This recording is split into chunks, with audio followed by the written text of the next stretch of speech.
Rád by som podotkol, že Petra vyťahla Oscara Baremiho.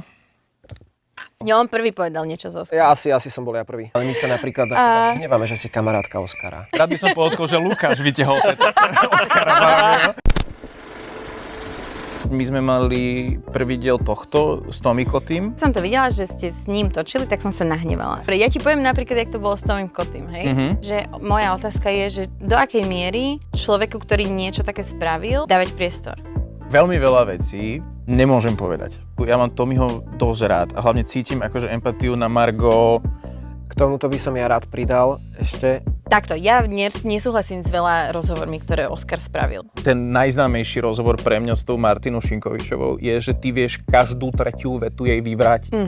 A on to nespravil. No keď máš tú vedomosť, a keď to chceš vyvracať. No nemá vedomosť. A nechce vyvracať. Môžeme, že hodinu spolu telefonovať proste a rozprávať sa o tom. To znie desivo. A je to náročné niekedy, lebo... Akože mal Martin Daňo s Váskym v každom jednom videu. Martin Daňo?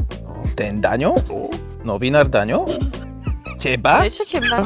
Čo si mu urobil? OK, story time. Naozaj nemáš predstaviť? Nie, nemám. Ale není to také, jak to ľudia tomu zle rozumejú, lebo... Tak to poďme vysvetliť raz a navždy, čo je teda afantázia. Za našich dôb sme všetci boli v pohode. A to inéž neviem, či aj Saifa kámo teraz niekde nedával. Áno, dával.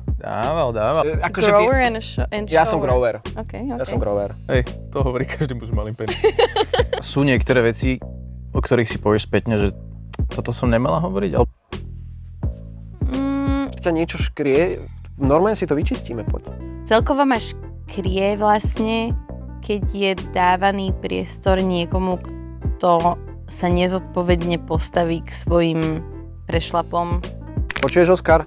Práško, text sa vie naučiť aj opica. Nemôže mať tá opica a fantáziu. Celý rozhovor nájdeš na daspo.sk, kde máš teraz prvý mesiac za polovičnú cenu. Alebo na Hero Hero.